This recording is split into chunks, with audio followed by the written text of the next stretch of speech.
पसीने की स्याही से जो लिखते हैं अपने इरादों को, पसीने की स्याही से जो लिखते हैं अपने इरादों को, उनके मुकद्दर के पन्ने कभी कोरे नहीं हुआ करते। नमस्कार मेरे प्यारे साथियों, स्वागत है एक बार फिर से आपके अपने चैनल हिंदी ओशियन में।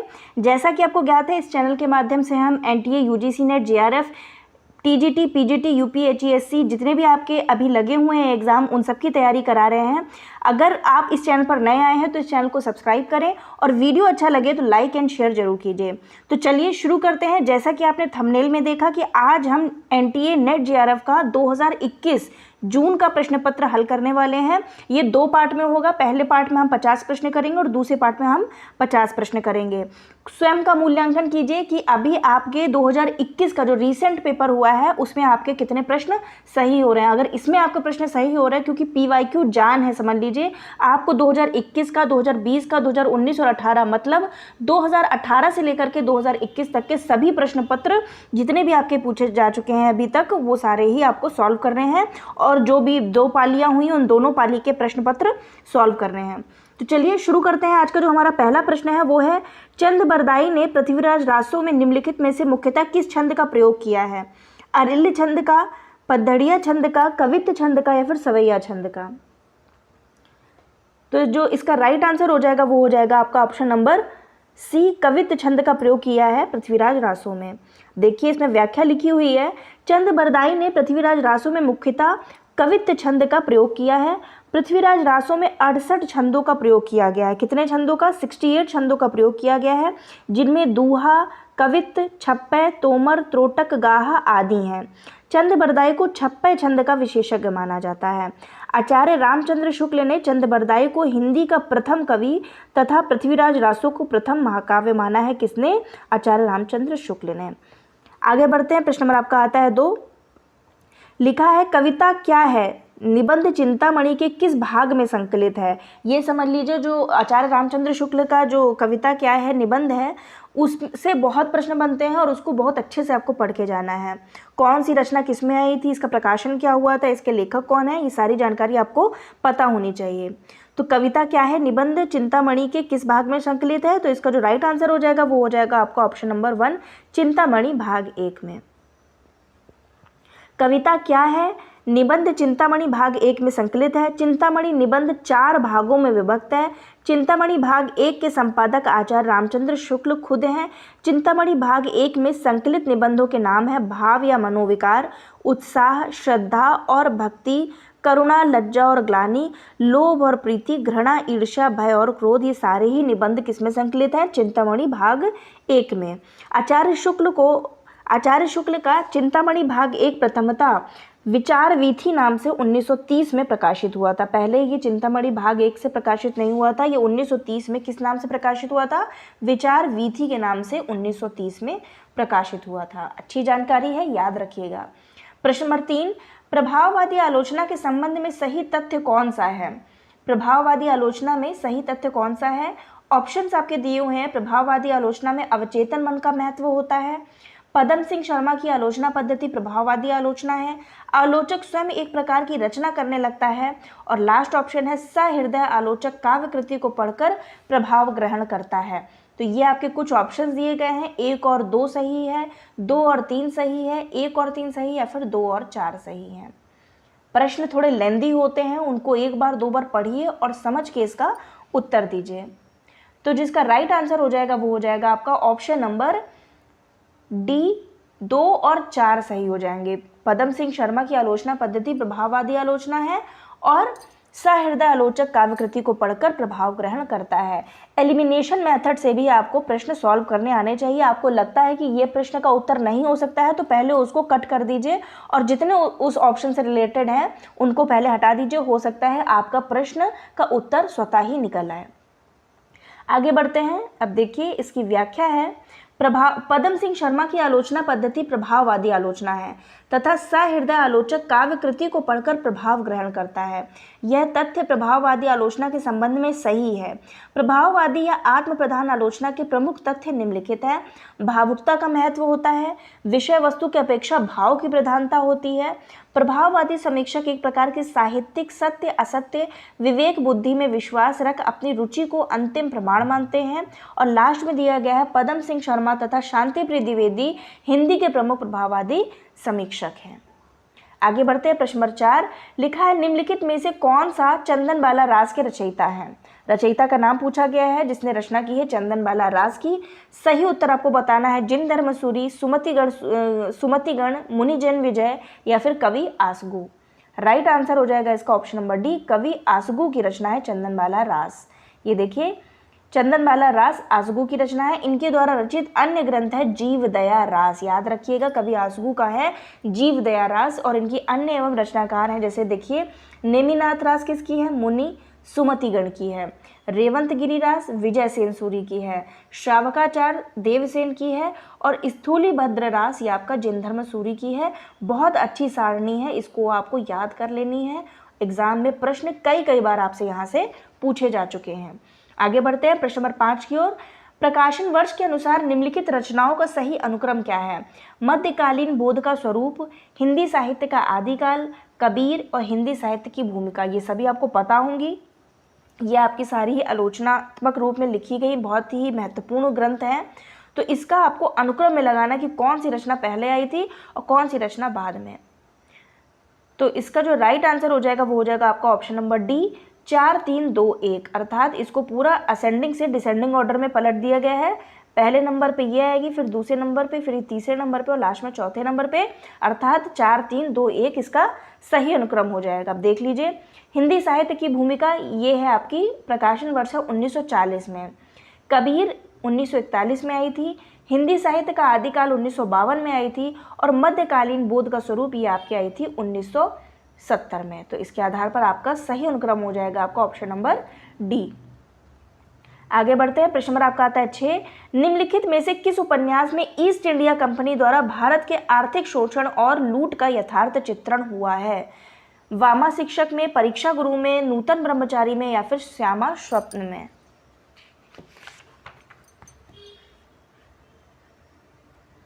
इसका उत्तर आपको सही बताना है। तो इसका जो राइट आंसर हो जाएगा वो हो जाएगा आपका ऑप्शन नंबर बी, परीक्षा गुरु, जो लाला श्रीनिवास दास का है। कब लिखा गया था, 1882 में। ये देखिए परीक्षा गुरु उपन्यास में ईस्ट इंडिया कंपनी द्वारा भारत के आर्थिक शोषण और लूट का यथार्थ चित्रण हुआ है।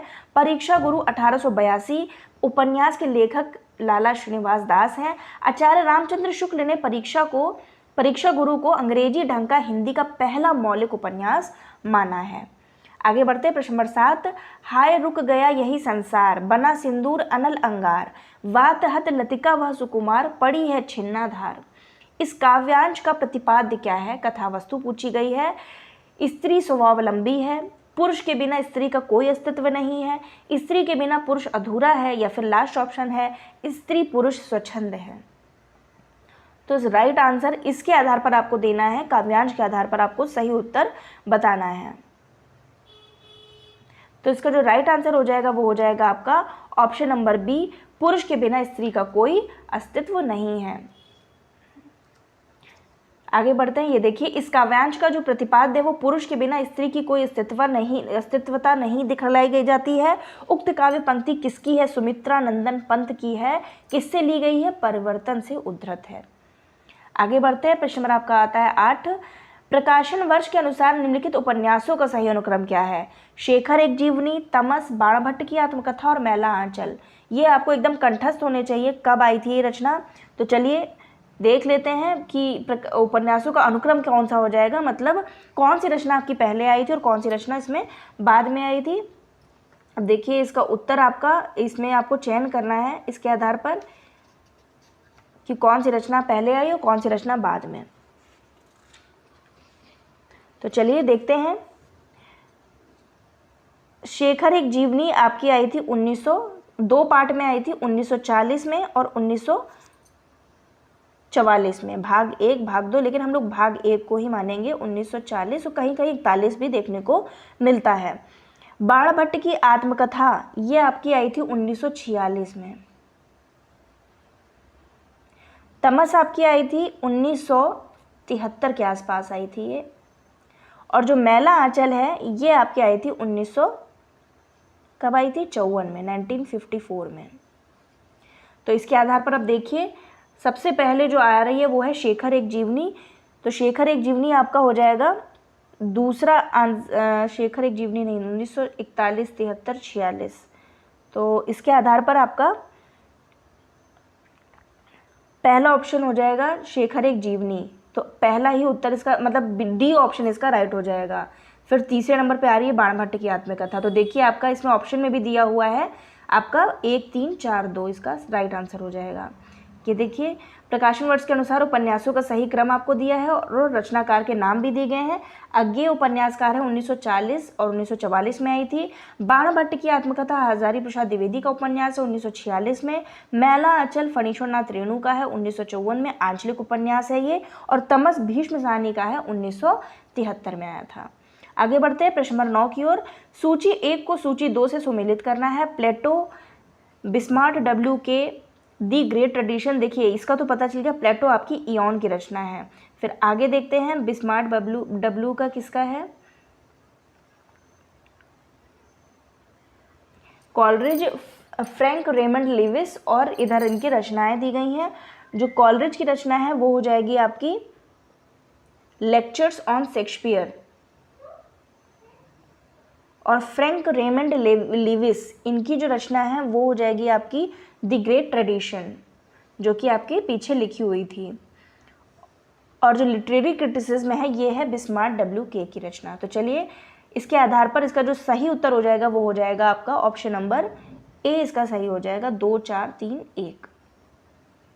ये देखिए प्लेटो की रचना है इयॉन, ये तो सभी को मालूम होगा।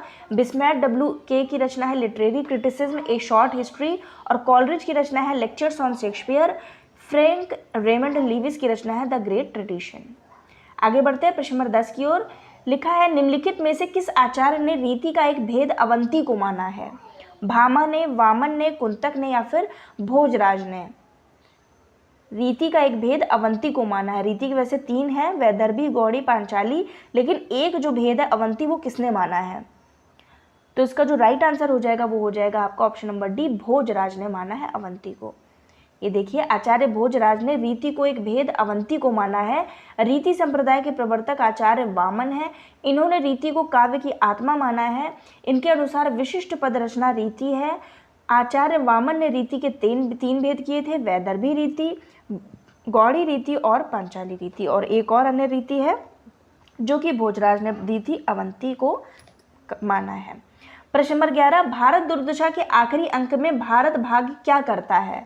भारत को जगाता है, भारत के पश्चाताप, भारत के हत भाग्य पर क्रोधित होता है, घायल भारत को छोड़कर चला जाता है, और लास्ट ऑप्शन है भारत के सीने में कटार से आघात करता है।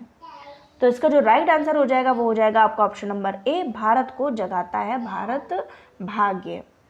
भारत दुर्दशा के आखिरी अंक में भारत भाग्य भारत को जगाता है। भारत दुर्दशा नाटक के लेखक में भारतेंदु हरिश्चंद्र हैं। इस नाटक में कुल कितने अंक हैं? 6 अंक हैं। 6वें अंक में भारत भाग्य नामक केवल एक पात्र का संवाद एवं कार्य व्यापार चित्रित है। भारत भाग्य का लंबा गीतात्मक संवाद भारत के गौरवमय अतीत एवं दुखद वर्तमान दोनों को समेटता है। भारत भाग्य का आत्मधिक्कार कारुणिक है, अतः वह छाती में चाकू भोंक कर आत्महत्या कर लेता है। कौन? भारत भाग्य। पूरा ये नाटक पढ़िएगा, बहुत ही अच्छा है। आगे बढ़ते हैं। प्रश्न नंबर आपका आता है 12, निम्नलिखित में अस्तित्ववाद की विशेषताएं क्या हैं? जीवन की निरर्थकता का बोध है, जीवन की सार्थकता का बोध है, मृत्यु बोध है या फिर परंपरा के प्रति आस्था है? अस्तित्ववाद की विशेषताएं पूछी गई हैं। तो इसका जो राइट आंसर हो जाएगा वो हो जाएगा आपका ऑप्शन नंबर, पहले आप देख लीजिए ऑप्शंस कौन कौन से दिए गए हैं। 1 और 2, 1 और 3, 2 और 3 या फिर 3 और 4, तो आपको बताना है। तो इसका जो राइट आंसर हो जाएगा वो हो जाएगा आपका 1 और 3 जीवन की निरर्थकता का बोध और आपका मृत्यु बोध, ये अस्तित्ववाद की विशेषताएं हैं। जीवन की निरर्थकता का बोध तथा मृत्यु बोध के अस्तित्ववाद की विशेषता है। तो इसके आधार पर आपका ऑप्शन नंबर बी राइट हो जाएगा। निरर्थकता का बोध तथा मृत्यु बोध अस्तित्ववाद की विशेषता है। आगे बढ़ते हैं। प्रश्न नंबर आपका आता है 13। क्या भूलूं क्या याद करूं में लेखक ने अपने पिता के किस प्रकार की गीता वाचन का उल्लेख किया है? सस्वर वाचन का, गुनगुना कर, मौन रहकर या फिर ऊंचे स्वर में? राइट आंसर हो जाएगा आपका ऑप्शन नंबर सी, मौन रहकर वाचन किया है। क्या भूलूं क्या याद करूं में लेखक ने अपने पिता के मौन रहकर के गीता वाचन का उल्लेख किया है। क्या भूलूं क्या याद करूं आत्मकथा के लेखक हरिवंश राय बच्चन हैं।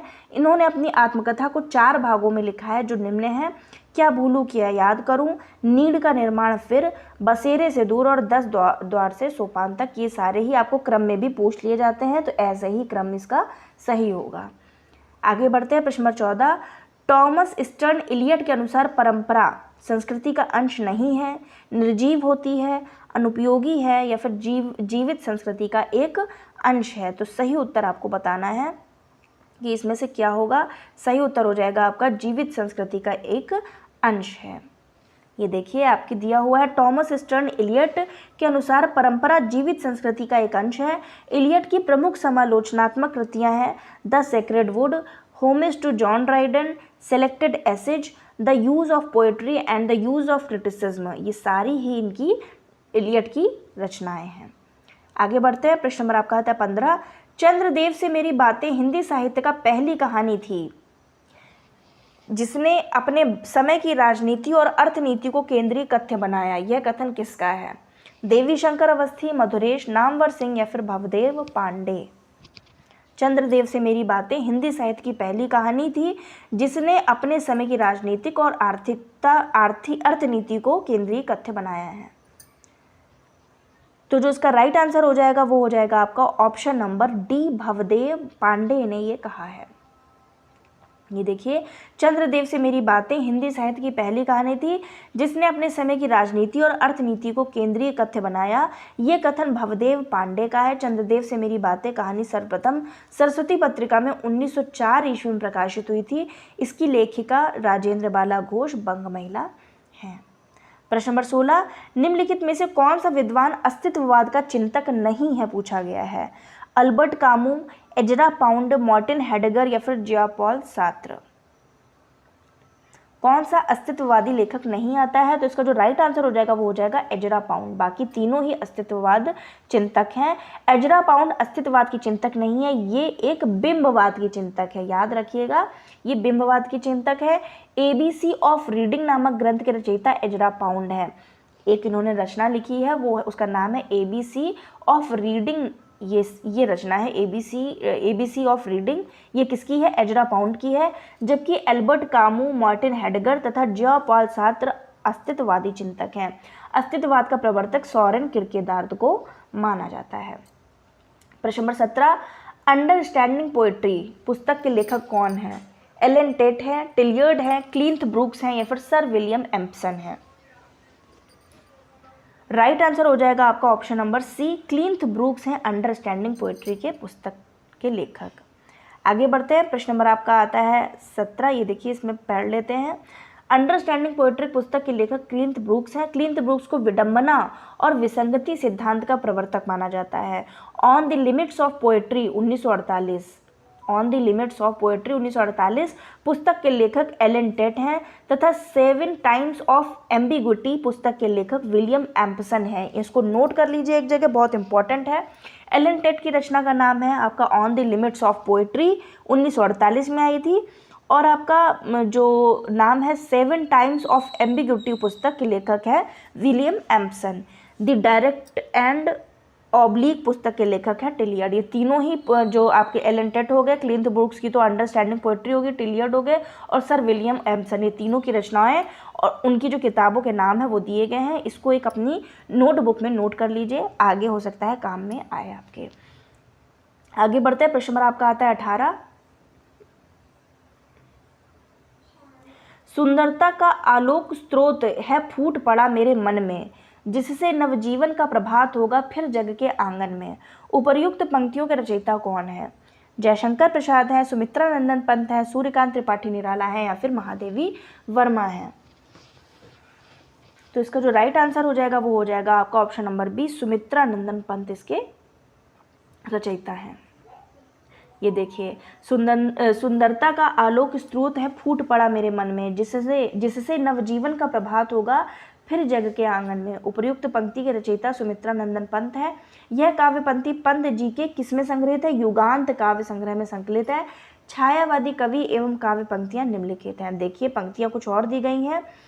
संवेदन और हृदय का संघर्ष ना हो सकता, फिर अभाव असफलताओं की गाथा कौन कहाँ बकता।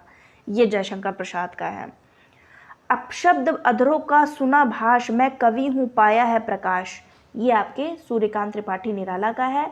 सुंदर है विहग सुमन सुंदर मानव, तुम सबसे सुंदरतम। ये आपका सुमित्रा नंदन पंत का है। वे मुस्काते फूल नहीं जिनको भाता है मुरझाना, वे तारों के दीप नहीं जिनको आता है बुझ जाना। ये आपकी महादेवी वर्मा की है पंक्ति। याद रखिएगा, बहुत इंपॉर्टेंट है इसका, तो चाहे आप एक स्क्रीनशॉट ले लीजिए। बहुत ही अच्छी पंक्तियाँ दी गई हैं और उनके रचनाकार भी दिए हुए हैं। आगे बढ़ते हैं। प्रश्न नंबर आपका आता है 19। लिखा है लाला श्रीनिवास दास की रचनाएं कौन कौन सी है? प्रहलाद चरित, रणधीर और प्रेम मोहिनी, नियम निर्घोष, कीर्ति केतु। लाला श्रीनिवास दास की रचनाएं कौन कौन सी हैं इसमें से? 1 और 2, 2 और 3, 3 और 4 या फिर 1 और 4? राइट आंसर हो जाएगा आपका ऑप्शन नंबर ए, 1 और 2 लाला श्रीनिवास दास की रचनाएं हैं। प्रहलाद चरित और रणधीर प्रेम मोहिनी। प्रहलाद चरित तथा रणधीर प्रेम मोहिनी लाला श्रीनिवास दास की रचनाएं हैं। लाला श्रीनिवास दास हिंदी के उपन्यासकार तथा नाटककार थे। 1882 में प्रकाशित उनके उपन्यास परीक्षा गुरु को आचार्य रामचंद्र शुक्ल ने अंग्रेजी ढंग का पहला उपन्यास कहा है। कीर्ति केतु नामक नाटक के लेखक बाबू तोताराम थे। प्रश्न नंबर 20। गीत फरोश कविता में भवानी प्रसाद मिश्र क्या कहना चाहते हैं? मतलब क्या कहना चाहते हैं कि व्यावसायिकता के कारण आज का कवि अपने गीत बेचने के लिए मजबूर है। आज का कवि ग्राहक की मर्जी के अनुसार गीत लिखने के लिए अभिशप्त है। कवि केवल खुशी के गीत लिखता है। और लास्ट में दिया है कवि शौक से गीत लिखता और बेचता है। तो जो गीत फरोश उनकी रचना है, उस कविता है, उसमें भवानी प्रसाद मिश्र ने क्या कहा है? तो इसमें आपका ऑप्शंस दिए होंगे आगे। 1 और 3 सही है, 1 और 2 सही है, 2 और 4 सही है या फिर 3 और 4 सही है। तो राइट आंसर हो जाएगा आपका ऑप्शन नंबर बी, 1 और 2 इसमें सही है। ये देखिए, गीत फरोश कविता में भवानी प्रसाद मिश्र कहना चाहते हैं कि व्यावसायिकता के कारण आज का कवि अपने गीत बेचने के लिए मजबूर है तथा आज का कवि ग्राहक की मर्जी के अनुसार गीत लिखने के लिए अभिशप्त है। भवानी प्रसाद मिश्र दूसरे शतक के 1991-51 के कवि हैं। इनके प्रमुख काव्य संग्रह हैं परिवर्तन जिए 1976, चकित है दुख 1968, इदम नमम 1977, अंधेरी कविताएं 1968, त्रिकाल संध्या 1978, गांधी पंचशती 1969 और बुनी हुई रस्सी 1971। ये बहुत इंपॉर्टेंट है। ये सारी ही रचनाएं आपकी भवानी प्रसाद मिश्र की हैं। इसको भी आप लिख लीजिए, नहीं तो स्क्रीनशॉट ले लीजिए। खाली स्क्रीनशॉट लेकर के ना रखिए, उसको आत्मसात करने की भी कोशिश कीजिए। प्रश्न नंबर आपका कितने हो गए हैं? प्रश्न आपके हो गए हैं 20। अब आगे बढ़ते हैं प्रश्न नंबर 21 की ओर। नीचे 2 कथन दिए गए हैं। एक कथन असर्शन ए है और दूसरा उसका कारण है, अर्थात रीजन के रूप में है। तो चलिए पढ़ते हैं। अभिकथन है वीर कर्म से अलग वीरत्व का अस्तित्व नहीं है। कारण दिया गया है क्योंकि वीरत्व को अभिव्यक्ति कठोर साधना में होती है। अब बताना उपरोक्त कथन में के आलोक में नीचे दिए गए विकल्पों में से सही उत्तर आपको बताना है कि ए और आर दोनों सही हैं या दोनों गलत हैं, या ए सत्य है लेकिन आर असत्य है। ए और आर दोनों सत्य हैं लेकिन आर ए की सही व्याख्या नहीं है। ये आपके ऑप्शंस दिए गए हैं, इसमें से आपको चुनाव करना है। तो जो राइट आंसर हो जाएगा वो हो जाएगा आपका ए और आर दोनों सत्य हैं और आर ए की सही व्याख्या है। ऑप्शन नंबर ए इसका सही हो जाएगा। आगे बढ़ते हैं। ये देखिए, वीर कर्म में से अलग वीरत्व का अस्तित्व नहीं है। कारण क्योंकि वीरत्व की अभिव्यक्ति कठोर साधना में होती है। उपयुक्त कथन के आलोक में अभिकथन ए और आर दोनों सत्य हैं, आर ए की सही व्याख्या करता है। प्रश्न नंबर 22, किसी वस्तु के प्रत्यक्ष ज्ञान या भावना से हमारी अपनी सत्ता के क्रोध का जितना ही अधिक तिरोभाव और हमारे मन की उस वस्तु के रूप में जितनी ही पूर्ण परिणति होगी, उतनी ही बढ़ी हुई हमारी सौंदर्य की अनुभूति कही जाएगी। यह कथन किसने कहा है? नगेंद्र ने, नलिन विलोचन शर्मा ने, रामचंद्र शुक्ल ने या फिर बालकृष्ण भट्ट ने? राइट आंसर हो जाएगा इसमें option number C, Ramchandra Shukla का ये कथन है कि आपका किसी वस्तु के प्रत्यक्ष ज्ञान या भावना से हमारी अपनी सत्ता के क्रोध का जितना ही अधिक तिरोभाव और हमारे मन की उस वस्तु के रूप में कितनी ही पूर्ण परिणति होगी, उतनी ही बढ़ी हुई हमारी सौंदर्य की अनुभूति कही जाएगी। ये कथन आचार्य रामचंद्र शुक्ल का है। शुक्ल जी प्रसिद्ध साहित्यकार थे और उनकी प्रसिद्ध रचना हिंदी साहित्य का इतिहास 1929 में लिखी गई थी, जो हम लोग यूजीसी नेट के पेपर को क्लियर करने के लिए एक आधार ग्रंथ के रूप में स्वीकार करते हैं। आगे बढ़ते हैं। प्रश्न नंबर 23, यशपाल कृत झूठा सच उपन्यास के केंद्रीय विषय कौन है? ये विभाजन की त्रासदी के ऊपर लिखा गया है, नारी की विवशता और शोषण है, और आपके 2 ऑप्शन और दिए गए हैं। सांप्रदायिक दंगों की भयावहता है, भारत छोड़ो आंदोलन है। नीचे दिए गए विकल्पों में से सही उत्तर का चुनाव करना है। तो राइट आंसर हो जाएगा आपका ऑप्शन नंबर बी, 1 और 3 इसका सही है। ये देखिए, यशपाल कृत झूठा सच उपन्यास के केंद्रीय विषय सांप्रदायिक दंगों की भयावहता का विभाजन या त्रासदी है। झूठा सच 2 भागों में प्रकाशित हुआ था। प्रथम भाग 1958 में आया था, वतन और देश के नाम से। दूसरा भाग 1960 में आया था, देश का भविष्य के नाम से। यशपाल प्रगतिवादी या मार्क्सवादी विचारधारा के उपन्यासकार हैं। इनके जो प्रमुख उपन्यास हैं वो है दादा कॉमरेड 1941, देशद्रोही 1943, दिव्या 1945, पार्टी कॉमरेड 1946, मनुष्य के रूप 1949। प्रश्न नंबर 24, सूचियां दी गई हैं, इसको मिलान करना है। तो चलिए देखते हैं। मिलन के पल केवल 2-4 विरह के कल्प अपार, ये जो पंक्ति है ये आपकी किससे ली गई है? परिवर्तन से ली गई है। तुम भूल गए पुरुषत्व मोह में कुछ सत्ता है नारी की, इसको तो आपको बिल्कुल याद रखना है। ये किसका है? कामायनी का है, जयशंकर प्रसाद के द्वारा 1935 में आई थी। सिंधु की सीमता पर लघु लहर का लाश कैसा, दीप लघु सिर पर धरे आलोक का आकाश कैसा, ये जो पंक्ति है ये आपकी सांध्य गीत से ली गई है। फिर लास्ट है, उपल वृष्टि हुई तम छा गया, पट गई मही कंकर पात से, ये आपकी प्रिय प्रवास से ली गई है। आगे बढ़ते हैं। देखिए इसके आधार पर देखिए इसमें पूरा क्रम दिया हुआ है।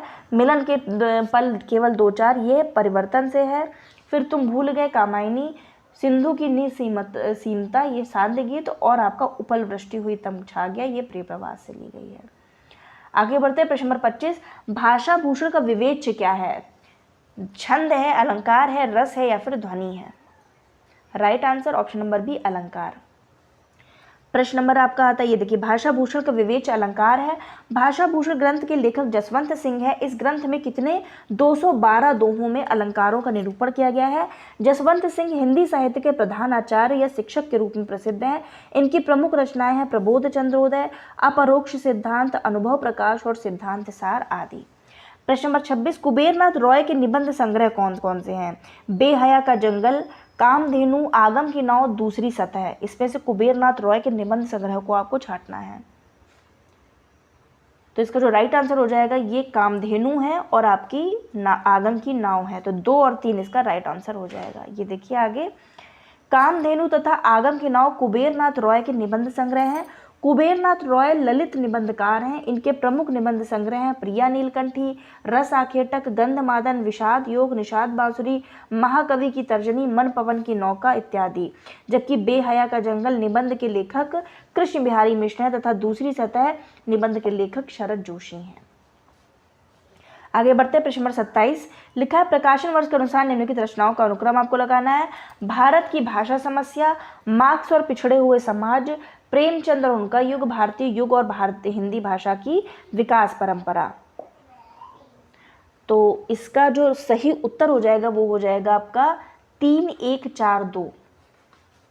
3, 1, 4 और 2 इसका राइट आंसर हो जाएगा। मतलब 2, 4, 1, 3, अर्थात इसका जो राइट आंसर हो जाएगा वो हो जाएगा आपका ऑप्शन नंबर सी इसका सही है, 3, 1, 4, 2। प्रेमचंद और उनका युग, ये रचना आई थी 1952 में, रामविलास शर्मा की है। भारत की भाषा समस्या 1978 में आई। भारतेंदु युग और हिंदी भाषा की विकास परंपरा, मार्क्स और पिछड़े हुए समाज 1985। हिंदी सभी रचनाओं के रचनाकार और मार्क्स और पिछड़े हुए समाज 1986 में आई थी। और सभी इन सारी रचनाओं के जो रचनाकार हैं वो हैं कौन? रामविलास शर्मा, डॉक्टर रामविलास शर्मा। आगे बढ़ते हैं, प्रश्न नंबर 28। नीचे दो कथन दिए गए हैं, एक कथन असर्शन है, दूसरा आप देखिए कथन कारण वाला है, पढ़ लेते हैं। नाटक का एक उद्देश्य जनोपदेश है। कारण, क्योंकि नाटक में उपदेश के सिवा कोई और बात नहीं हो सकती है। उपरोक्त कथन में कौन सा सही है बताना है आपको। ए और आर दोनों सत्य है, आर ए की सही व्याख्या है। ए और आर दोनों सत्य है लेकिन आर ए की सही व्याख्या नहीं है। ए सत्य है लेकिन आर असत्य है। ए असत्य है लेकिन आर सत्य है। पढ़ लीजिए फिर से। नाटक का एक उद्देश्य जनोपदेश है, क्योंकि नाटक में उपदेश के सिवा कोई और बात नहीं हो सकती। कौन सा इसमें आपको सही लग रहा है, उसके आधार पर आप उत्तर बताइए। राइट आंसर हो जाएगा ए सत्य है लेकिन आर असत्य है। केवल उपदेश नहीं दिया, क्योंकि इसमें लिखा होता अगर उपदेश के सिवा कोई और बात नहीं, ये गलत बात है, क्योंकि उपदेश के अलावा भी कई चीज़ें नाटक में देखने को मिलती हैं। तो इसके आधार पर आपका ऑप्शन नंबर सही हो जाएगा सी, ए सत्य है लेकिन आर असत्य है। आगे बढ़ते हैं, प्रश्न नंबर आपका आता है 29। ये देखिए, अब आपकी सूची है। चित्तौर का सर्वनाश, बसंत, जुलूस रुका है, गांव का मन, विवेकी रॉय, विद्यानिवास मिश्र, रूपनारायण पांडे और भारतेंदु हरिश्चंद्र कुछ रचनाएं हैं, उनके रचनाकारों के साथ में आपको सुमेलित करना है। चित्तौर का सर्वनाश ये आपका है रूपनारायण पांडे का। बसंत भारतेंदु हरिश्चंद्र का है। जुलूस रुका है ये आपका सुमेलित हो जाएगा विवेकी रॉय से। और गांव का मन ये हो जाएगा विद्यानिवास मिश्र का। तो इसके आधार पर आपका ऑप्शन नंबर सही हो जाएगा ए, 3, 4, 1, 2। ये देखिए, चित्तौर का सर्वनाश रूपनारायण पांडे, बसंत भारतेंदु हरिश्चंद्र, जुलूस रुका है विवेकी रॉय, गांव का मन विद्यानिवास मिश्र। प्रश्न नंबर 30। ये देखिए, फिर से सुमेलित करना है। सप्तपर्णी, लौट आओ धार, हम हशमत और आज के अतीत। तो चलिए मिलान कर लेते हैं। सप्तपर्णी जो है ये आपका गिरिराज किशोर का है। लौट आओ ओ धार ये आपके दूधनाथ सिंह का है। हम हशमत ये तो सभी को पता है, कृष्णा सोबती का है। और आज के अतीत ये आपके भीष्म साहनी की कृति है। तो इसके आधार पर आपका सही उत्तर हो जाएगा ऑप्शन नंबर डी, 2, 4, 1, 3। ये देखिए, सप्तपर्णी गिरिराज किशोर, लौट आओ धार दूधनाथ सिंह, हम हशमत कृष्णा सोबती, आज के अतीत भीष्म साहनी। आगे बढ़ते हैं, प्रश्न नंबर 31। जितनी सफलता भारतेंदु युग के लेखकों को निबंध रचना में मिली उतनी कविता और नाटक में नहीं मिली, यह कथन किसका है? रामचंद्र शुक्ल, हजारी प्रसाद, रामविलास शर्मा या फिर नंदुलारे वाजपेयी। राइट आंसर हो जाएगा रामविलास शर्मा। रामचंद्र शुक्ल नहीं है, हजारी प्रसाद नहीं है, ये जो कथन है ये रामविलास शर्मा का है। जितनी सफलता भारतेंदु युग के लेखकों को निबंध रचना में मिली उतनी कविता और नाटक में नहीं मिली, यह कथन रामविलास शर्मा का है। रामविलास शर्मा मार्क्सवादी आलोचक है। इनकी प्रमुख आलोचनात्मक कृति है प्रेमचंद, 1941 में आई थी। भारतेंदु युग 1943 में, निराला 1946 में, प्रगति और परंपरा 1949, साहित्य और संस्कृति 1949। आगे बढ़ते हैं, प्रश्न नंबर आपका आता है 32। हम राज्य लिए मरते हैं, सच्चा राज्य परंतु हमारे कर्षक ही करते हैं। इस प्रसंग में उर्मिला का कौन सा विचार सही नहीं है पूछा गया है। सामंती समाज में स्त्रियां मर्यादा के नाम पर घर की चारदीवारी में कैद होती हैं। किसान स्त्रियां अपने पतियों के साथ स्वतंत्रता पूर्वक विचरण करती हैं। किसान राज समाज में से अधिक सुखी है। राज्य सुख भाग्यशाली लोगों को प्राप्त होता है। तो इसका उत्तर आपको बताना है। तो इसका जो राइट आंसर हो जाएगा वो हो जाएगा, पूछा गया है इस प्रसंग में उर्मिला का विचार कौन सा सही नहीं है पूछा गया है। तो ऑप्शन नंबर डी इसमें सही हो जाएगा, राज्य सुख भाग्यशाली लोगों को प्राप्त होता है। ऐसा नहीं है, सीता तो भाग्यशाली कहाँ थी, वो तो देखिए कहाँ कितना बड़ा उनको वनवास झेलना पड़ा था पति के कारण। पति को जाना था तो पत्नी भी पीछे पीछे चल दी। तो देखिए, हम राज्य में लिए मरते हैं, सच्चा राज्य परंतु हमारे कर्षक ही करते हैं। इस प्रसंग में उर्मिला का यह विचार राज्य सुख भाग्यशाली लोगों को प्राप्त होता है, यह सही नहीं है। उपयुक्त काव्य पंक्तियां किसकी हैं? मैथिली शरण गुप्त द्वारा रचित साकेत महाकाव्य के नवम सर्ग से ली गई हैं। प्रश्न नंबर 33। निम्नलिखित में से कौन सा तद्भव शब्द नहीं है? राय, खेत, दाहिना या फिर कवि। तद्भव और तत्सम आपको पता होगा, तत्सम संस्कृत शब्द होते हैं, तद्भव आपके हिंदी शब्द होते हैं। तो पूछा गया है कौन सा तद्भव शब्द नहीं है, तो इसका जो राइट आंसर हो जाएगा वो हो जाएगा कवि तद्भव शब्द नहीं है, ये आपका तत्सम रूप में आता है। ये देखिए, राय का हो जाएगा राजा, खेत का हो जाएगा क्षेत्र, दाहिना का हो जाएगा दक्षिण, लेकिन कवि तद्भव शब्द नहीं है, यह तत्सम शब्द है। अन्य तद्भव शब्दों की जानकारी ये आपको दी गई है। प्रश्न नंबर 34 फिर से आपका असर्शन और रीजन वाले है। स्त्री विमर्श स्त्री अस्मिता का समर्थन करता है, क्योंकि यह स्त्रीतर अस्मिता का परम विरोधी है। अब बताइए, दोनों ही आपके कटाक्ष हो गए हैं, अलग हो गए हैं, तो इसका सही उत्तर आपको बताना है। दोनों सही, दोनों गलत, या फिर एक सही एक गलत, या आपका तर्क सही या फिर कारण गलत, अब आपको बताना है इसका सही उत्तर। राइट आंसर हो जाएगा इसका ऑप्शन नंबर सी, ए सत्य है लेकिन आर असत्य है। स्त्री विमर्श स्त्री अस्मिता का समर्थन तो करता है, क्योंकि वह स्त्रीतर अस्मिता का परम विरोधी है। तो ये जो कथन है ए सत्य है लेकिन आर असत्य है। प्रश्न नंबर 35 अज्ञेय के उपन्यासों के पात्र कौन है? राधिका, भुवन, सरस्वती, प्रशांत। सारे ही लग रहे हैं, ऑप्शन दिए हुए हैं क्या? हाँ जी, ऑप्शंस दिए हुए हैं, 1 और 2, 2 और 4, 2 और 3 और 3 और 4। कौन कौन है? राधिका, भुवन, सरस्वती और प्रशांत। तो इसका जो राइट आंसर हो जाएगा वो हो जाएगा 2 और 3। 2 और 3 में कौन कौन है? आपके हैं भुवन हैं और सरस्वती हैं। प्रशांत तो मैला आंचल के हो गए। देखिए, अज्ञेय के उपन्यासों के प्रमुख पात्र भुवन और सरस्वती हैं। अज्ञेय के 3 प्रमुख उपन्यास पात्र हैं, शेखर एक जीवनी, शेखर, सरस्वती, शारदा, शशि, नदी के द्वीप, भुवन, रेखा, गौरा, चंद्र माधव, और अपने अपने अजनबी में है सेल्मा और योके। आगे बढ़ते हैं। प्रश्न नंबर 36 निम्नलिखित में से मैला आंचल उपन्यास के पात्र कौन है? कमला, शाहनवाज, सहदेव मिसिर, बलभद्र नारायण। 1 और 2, 1 और 3, 2 और 4, 2 और 3। तो राइट आंसर हो जाएगा इसका ऑप्शन नंबर बी, 1 और 3 कमला हैं और सहदेव मिसिर हैं। कमला और सहदेव मिसिर मैला आंचल उपन्यास के पात्र हैं। मैला आंचल उपन्यास के अन्य पात्र हैं बालदेव, बावनदास, कालीचरण, लक्ष्मी, कमली, राम खिलावन, रामदास, सेवादास, राम कृपाल सिंह, डॉक्टर प्रशांत, तहसीलदार, वासुदेव आदि। मैला आंचल 1954 में आया था। उपन्यास के लेखक कौन है? फणीश्वरनाथ रेणु, और यह एक आंचलिक उपन्यास है। देखा जाए तो ये आपका कोई 1 और 2 हीरो हीरोइन नहीं है इसमें, क्योंकि इसमें बहुत सारे पात्र हैं।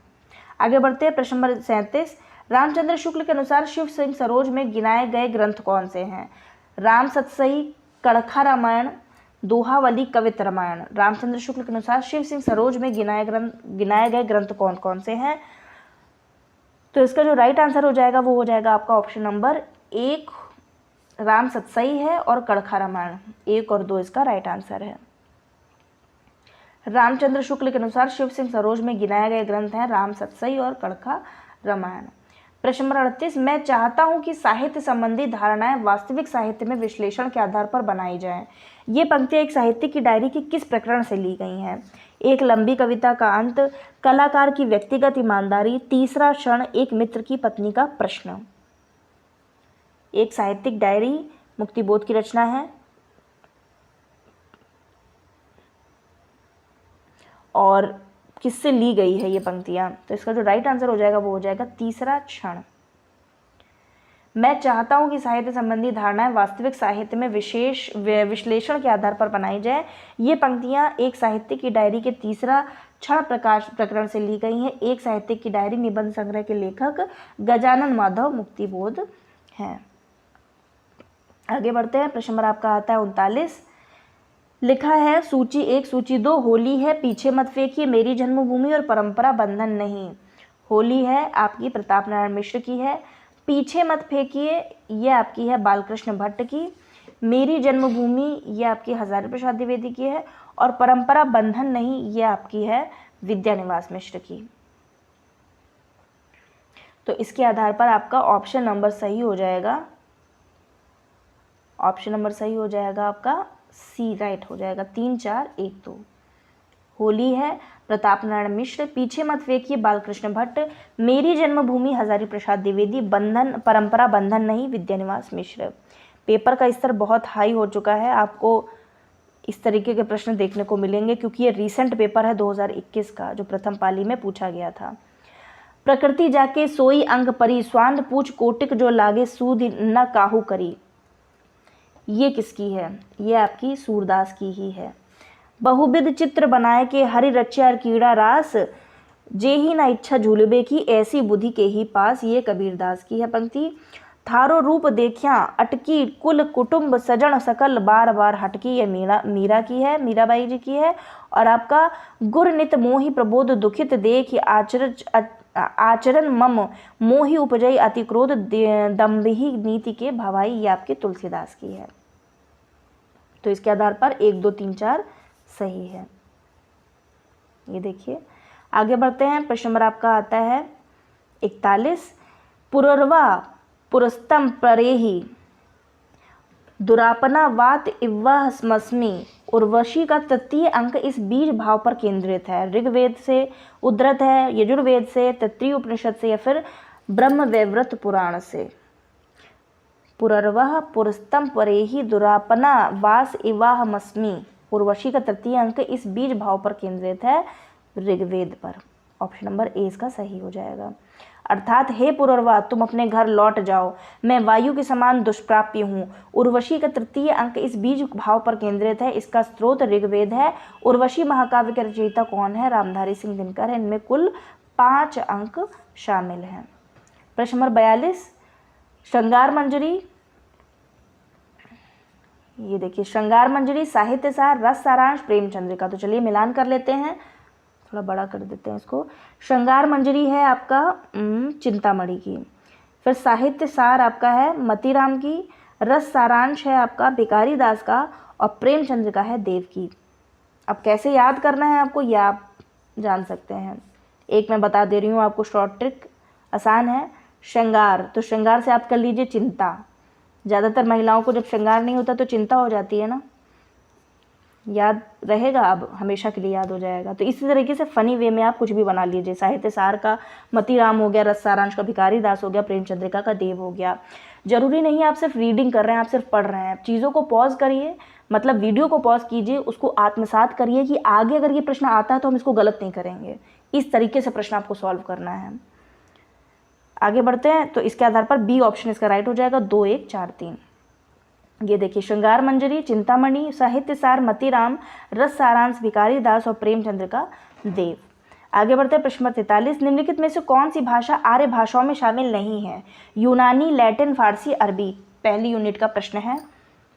सही उत्तर हो जाएगा ऑप्शन नंबर डी, अरबी शामिल नहीं है। ये देखिए अरबी भाषा आर्य भाषा में शामिल नहीं है, जबकि यूनानी, लैटिन तथा फारसी आर्य भाषा वर्ग में ही शामिल है। प्रश्न नंबर 44। निम्नलिखित में से कौन से उपन्यास अमृतलाल नागर द्वारा रचित नहीं है? सीमाएं टूटती है, एकदा नैमिषारण्य, शतरंज के मोहरे, कथा कहो उर्वशी। अमृतलाल नागर द्वारा रचित नहीं है, अब पूछा गया है। तो इसमें देखिए ऑप्शंस दिए हुए हैं, 1 और 2, 2 और 3, 3 और 4 और 1 और 4। तो इसका जो राइट आंसर हो जाएगा वो हो जाएगा आपको ऑप्शन नंबर डी, 1 और 4 अमृतलाल नागर के द्वारा नहीं है। सीमाएं टूटती हैं तथा कथा कहो उर्वशी उपन्यास अमृतलाल नागर द्वारा रचित नहीं है। सीमाएं टूटती उपन्यास किसका है? श्री लाल शुक्ल का है। तथा कथा कहो उर्वशी ये उपन्यास के लेखक है देवेंद्र सत्यार्थी। याद रखिएगा, बहुत ही दोनों ही इंपॉर्टेंट है। कथा कहो उर्वशी किसका है? श्री लाल शुक्ल का है। और माफ़ कीजिएगा, सीमाएं टूटती हैं ये आपके श्रीलाल शुक्ल का है, और कथा कहो उर्वशी ये आपके देवेंद्र सत्यार्थी का है। अमृतलाल नागर द्वारा रचित उपन्यास है एकदा नैमिषारण्य, शतरंज के मोहरे, अमृत और विष, 7 घूंघट वाला मुखड़ा, मानस का हंस, नाच्यो बहुत गोपाल तथा खंजन नयन। प्रश्न नंबर 45। विष्णुकांत शास्त्री के संस्मरण सुधिया उस चंदन के वन की का शीर्षक किस कवि की कविता से प्रेरित है? सर्वेश्वर दयाल सक्सेना, रघुवीर सहाय, गिरजा कुमार माथुर या फिर कीर्ति चौधरी। राइट आंसर हो जाएगा ऑप्शन नंबर सी, गिरजा कुमार माथुर। विष्णुकांत शास्त्री की संस्मरण सुधिया उस चंदन वन की का शीर्षक गिरजा कुमार माथुर की कविता मंजीर से प्रेरित है। गिरजा कुमार माथुर के प्रमुख काव्य संग्रह है मंजीर, नाश और निर्माण, धूप के धान, शिला पंख चमकीले, छाया मत छूना मन, साक्षी रहे वर्तमान, मैं वक्त के हूँ सामने। ये सारे ही रचनाएं किसकी हैं? गिरजा कुमार माथुर की। प्रश्न नंबर 46 असर्शन है दलित विमर्श का वैचारिक आधार बाबा अंबेडकर साहब का दर्शन है। बिल्कुल सही है, क्योंकि अंबेडकर दर्शन का एकमात्र दलित विमर्श विचार कर सकता है। तो अब इसका सही उत्तर आपको बताना है। सही उत्तर कौन सा होगा, ये देखिए सही उत्तर इसमें दिए गए हैं, इसका आपको चुनाव करना है। राइट आंसर हो जाएगा ऑप्शन नंबर सी, ए सत्य है लेकिन आर असत्य है। दलित विचार विमर्श का वैचारिक आधार बाबा साहेब अंबेडकर का दर्शन है, ये बिल्कुल सही है, लेकिन जो आपका कारण दिया गया है क्योंकि अंबेडकर दर्शन पर मात्र दलित विचार विमर्श कर सकता है, नहीं ऐसा नहीं है। खाली अंबेडकर दर्शन से प्रभावित वाले नहीं, बाकी जो अन्य दलित विमर्श जो जिन्होंने लिखे हैं, जो खुद भी दलित नहीं है लेकिन उन्होंने भी दलित चर्चा के ऊपर काफ़ी अच्छा साहित्य लिखा हुआ है। प्रश्न नंबर 47 मुख कमल के समीप सजे थे दो किसले के पुरैन के, जल बिंदु सदृश ठहरे कब उन कानों में दुख किनके। इस छंद में प्रेयसी के किस गुण या प्रवृत्ति का वर्णन हुआ है। प्रेयसी रूपवती है, प्रेयसी के लिए प्रयुक्त उपमान नए हैं, प्रेयसी निर्दयी है या फिर प्रेयसी प्रिय के प्रति अनुकूल है। राइट आंसर हो जाएगा ऑप्शन नंबर सी, प्रेयसी निर्दय है। ये देखिए दिया हुआ है इसका आंसर। मुख कमल के समीप सजे थे, इस छंद में प्रेयसी की निर्दयता के कारण के गुण या प्रवृत्ति का वर्णन हुआ है। प्रस्तुत जो पंक्तियां हैं वो छायावाद प्रसाद की से ली गई, जयशंकर प्रसाद की आंसू काव्य से ली गई हैं। प्रश्न नंबर 48 निम्नलिखित में से कौन सा पात्र मुर्दैया की रचनाकार के परिवार से संबंधित नहीं है। मुन्नर, सोमर, सुदेसर या फिर मुनेसर। कौन सा पात्र मुर्दैया पात्र में नहीं शामिल है। राइट आंसर हो जाएगा आपका ऑप्शन नंबर सी, सुदेसर। आगे बढ़ते हैं प्रश्न नंबर 49 चंद्रगुप्त नाटक में किस चरित्र की बात पर प्रतिक्रिया व्यक्त करते हुए चाणक्य ने कहा था मेरे पास पाणिनि में सिर खपाने का समय नहीं, भाषा ठीक करने से पहले मैं मनुष्यों को ठीक करना चाहता हूँ। ये चाणक्य का कथन है। ये जो कथन है वो किसकी प्रतिक्रिया के रूप में बोला था। राक्षस, सिंहरण, एनिसा क्रीटीज या फिर वररुचि। राइट आंसर हो जाएगा option number D, Vararuchi. Chandragupta नाटक के वररुचि की बात पर प्रतिक्रिया व्यक्त करते हुए चाणक्य ने कहा था मेरे पास पाणिनि में सिर खपाने का समय नहीं है, भाषा ठीक करने से पहले मनुष्यों को ठीक करना चाहता हूँ। चंद्रगुप्त नाटक के लेखक जयशंकर प्रसाद। इस नाटक के प्रमुख पात्र हैं सिंहरण, अंबिक, पर्वतेश्वर, राक्षस, मालविका, अलका, कार्नेलिया, सुवासिनी, एनिसा क्रीटीज, सेल्यूकस और आदि। और आज का ये हमारा अंतिम प्रश्न है, इस वीडियो का अंतिम प्रश्न है, लेकिन इस श्रृंखला का अंतिम प्रश्न नहीं है। इसके 2 पार्ट आएंगे। 2021 का 50 प्रश्न कर रहे हैं। इसमें थोड़ी सी देर इसलिए लग रही है क्योंकि हम लोग विस्तृत व्याख्या कर रहे हैं, जो आगे के प्रश्नों का रास्ता आपको खुलेंगी। बिहारी सतसई की टीका भगवान दीन की है, सही बात है। देखिए कवि प्रिया की टीका हरिचरण दास की है, रामचंद्रिका की टीका जानकी प्रसाद की है, रसिक प्रिया की टीका ईश्वरी प्रसाद नारायण की नहीं है। ये बल्कि किसकी है, सुरति मिश्र की है रसिक प्रिया की टीका। याद कर लीजिए, इंपॉर्टेंट है।